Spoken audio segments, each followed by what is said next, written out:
Bonjour, je suis Sylvia Debona, coach certifiée, esthéticienne holistique et formatrice. Dans ces podcasts, je m'adresse à vous, esthéticiennes passionnées et chefs d'entreprise qui souhaitez entreprendre avec plus de sens et vous épanouir dans un métier qui vous ressemble. À chaque épisode, je vous propose un moment d'inspiration, de réflexion. Je vous partage des outils concrets pour vous aider à rebondir, à entreprendre avec plus de sens, de sérénité et d'authenticité. Si vous appréciez ces podcasts, pensez à vous abonner et à partager. Je vous souhaite une belle écoute. Bonjour et bienvenue dans cet nouvel épisode. Aujourd'hui, j'ai envie de te parler d'un sujet que j'entends souvent en ce moment. C'est le fait que moi, je ne veux plus être juste esthéticienne. Je ne me considère plus comme une esthéticienne. Je fais beaucoup plus que des soins. Je ne sais pas si ça te parle. Derrière ces phrases, il y a souvent beaucoup de confusion, de doutes, parfois même peut-être un certain malaise. Parce que au fond, ce n'est pas le métier qui pose problème, c'est l'identité professionnelle qui est complètement en train d'évoluer. Tu n'es plus la même professionnelle que quand tu t'es mise à ton compte, n'est-ce pas? Tu t'es formée, tu as développé de nouvelles compétences, tu t'es peut-être aussi spécialisée ou inconsciemment tu t'es dirigée vers des soins plus holistiques, différents on va dire. Tes envies ont évolué, que ça soit par tes expertises, tes expériences de vie, par les demandes de tes clientes peut-être. En fait, tu t'es adaptée, tu t'es formée, peut-être que tu as suivi ton instinct. Et pourtant, tu continues peut-être à ne pas savoir te présenter. Ça, c'est la question qui est souvent difficile quand je demande aux professionnels de se présenter. Eh bien, en fait, elles ne savent pas comment se présenter. Est-ce que je me présente en tant que gérante d'institut de beauté? Est-ce que je suis esthéticienne? Mais en fait, vu que mon expertise a changé, j'ai peut-être envie de dire autrement. En fait, c'est vraiment une question que je trouve souvent qui pose problème. Et en fait, que ce soit sur tes réseaux sociaux, peut-être que ta bio ne correspond plus à ce que tu fais vraiment aujourd'hui. Peut-être aussi que c'est difficile pour toi de te qualifier quand tu es dans une soirée, peut-être une soirée coworking ou entre de nouvelles collègues. Il y a un décalage entre ce que tu fais vraiment et ce que tu assumes peut-être. Est-ce qu'il n'y aurait pas un petit syndrome de l'imposteur par ici? Assume ce que tu fais, qui tu es et tu verras, ça va rouler tout seul. Je vais te donner un exemple, peut-être que je t'en ai déjà parlé d'ailleurs. Moi, quand j'ai commencé ma vie professionnelle, je l'ai commencé dans l'hôtellerie. C'est pas vraiment la voie que j'avais choisie au départ, en tout cas, mais ça m'a permis d'en arriver là aujourd'hui. C'est vrai que la restauration, pour moi, en tout cas, c'est un beau métier. Il y a aussi le contact client. J'ai toujours plaisir à dépanner mon mari quand il y a des soirées, quand il a besoin de moi, parce qu'il est restaurateur. Et j'aime beaucoup cette ambiance. Voilà, c'est un autre univers, mais j'apprécie beaucoup. Bref, dans mon premier parcours professionnel, donc c'était l'hôtellerie. Après 10 ans d'expérience, j'ai voulu faire un bilan de compétences et ce qui est ressorti de ce bilan, très approfondi parce qu'en fait ça a duré quand même 3 mois, j'y allais toutes les semaines et chaque semaine en fait je voyais ma conseillère et à la fin de ce test, ce qui est ressorti c'est chef cuisinier et esthéticienne. Donc déjà là j'étais sur le bon chemin. J'ai donc fait une reconversion CAP, BP et ayant fait une reconversion, c'est vrai que je me suis retrouvée avec des petites jeunes, hein. Moi j'avais 24 ans, avec des jeunes femmes, non 25 ans, je sais plus, bref, avec des jeunes femmes en fait qui, elles avaient commencé leur vie professionnelle, en tout cas c'était leur premier métier. Donc moi en fait, à cette période-là, je sais que je me sentais pas trop légitime. Je me sentais d'un côté à ma place parce que vraiment ça me plaisait. Pour moi c'est vraiment une étape dans ma vie où j'ai fait de belles rencontres. Enfin, c'est vraiment des beaux souvenirs. Mais en tout cas, je me sentais pas légitime en tout cas par rapport à elle. Et pourtant ça peut paraître bête, hein, mais j'avais vraiment ce sentiment de ne pas être comme elle. Donc après des années d'expérience, j'ai ouvert mon institut, j'avais pris confiance en moi. D'ailleurs, mes clientes me prouvaient que j'étais douée et que j'étais vraiment à la bonne place. Et puis environ 4 ans après avoir ouvert mon institut, j'ai voulu me former en conseil en images pour offrir cette nouvelle prestation à mes clientes. Et là, qu'est-ce qui est revenu? C'est cette sensation, tu n'es pas à ta place, les autres font ça depuis toujours, depuis des années, c'est un vrai métier.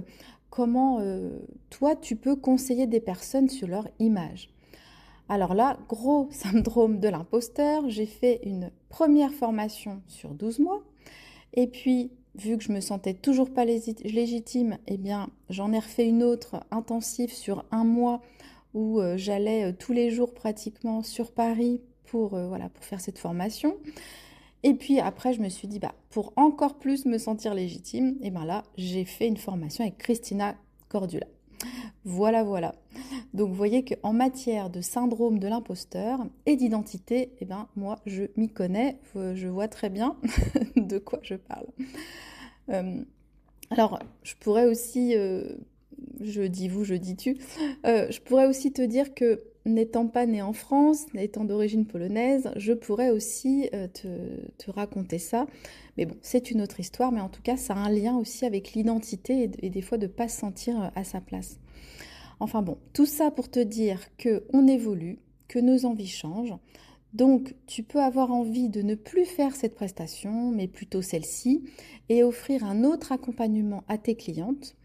Tout ce que l'on fait avec cœur, passion, et ben moi, pour moi, en tout cas dans ma vision des choses, ça fonctionne parce que on le fait pas pour se dire il faut absolument que je gagne de l'argent parce qu'on ne dégage pas du tout la même énergie, mais dès lors que ça vient du cœur, forcément, on dégage une énergie positive, on a une attention qui est différente et du coup, ça matche bien et ça fonctionne.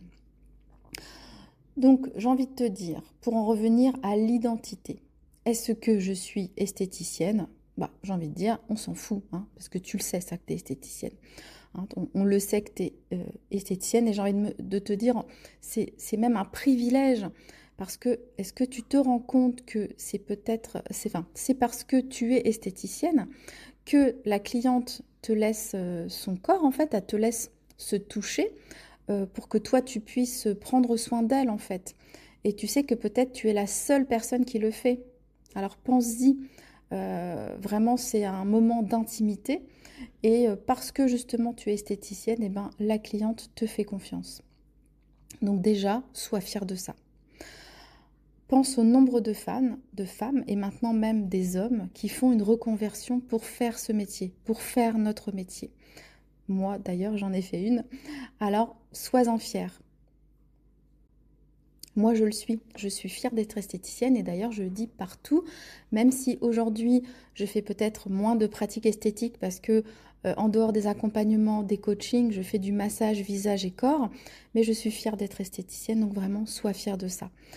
Donc, ce qui est important, c'est que toi, tu dis ce que tu es en fin de compte. Je ne sais pas si c'est très clair cette phrase, mais en tout cas, ce que je veux dire, c'est que si toi, tu es convaincu de la valeur que tu as, de ce que tu apportes, si tu as une définition positive de ton métier, de ce que tu fais exactement, et ben en fait, ça change tout. C'est sûr que si tu écoutes certaines personnes qui parlent, autant j'ai envie de dire du Moyen Âge, en parlant de l'esthéticienne qui épilait les poils et que c'était le métier qu'on faisait par dépit, forcément c'est plutôt négatif. Mais tu sais très bien que c'est complètement erroné. Avec les formations qu'une esthéticienne fait par an, c'est, j'ai envie de dire, le seul métier où on se forme en continu comme ça tout le temps. En plus, les formations sont poussées, il y a de l'expertise, cela soit en termes de peau, de minceur, d'ongles, d'accompagnement. Enfin, tu vois bien que c'est erroné, quoi. Donc, dès demain, je t'invite à écrire ta définition à toi de l'esthéticienne, de la professionnelle que tu es aujourd'hui sur les réseaux. Tu peux même mettre ta définition, c'est quoi pour toi être esthéticienne, peut-être, et tu verras vraiment l'impact que ça va avoir. Donc, n'aie plus peur de te nommer comme tu le souhaites, mais il faut que cela soit clair dans ta tête. C'est surtout ça qui est important. Donc, je parle de l'identité, de comment tu vas te nommer, de présenter en tant que professionnel. pense à quand toi, tu te diriges vers tel ou tel professionnel, qu'est-ce qui est important pour toi? Ou c'est quoi qui fait que tu vas chez l'un ou pas chez l'autre? Car sûrement que tu penses que cette personne va résoudre ta problématique, sûrement que ce qu'elle ou ce qu'il dégage correspond à tes valeurs, ce que cette personne partage a du sens pour toi. Alors pose-toi ces questions. Qu'est-ce qui a fait que tu vas voir ce professionnel et pas un autre? Je t'invite aussi à faire cet petit exercice. Donc déjà, prends une feuille, quand tu auras un moment, tu mettras ce podcast en pause et pose-toi ces questions-là. Quel professionnel ai-je envie d'être dans les 2 prochaines années? Quel professionnel ai-je envie d'être dans les 2 prochaines années? La deuxième question, pour quelle problématique viennent me voir mes clientes? Qu'est-ce que je résous comme problème le plus fréquemment? Je répète la question.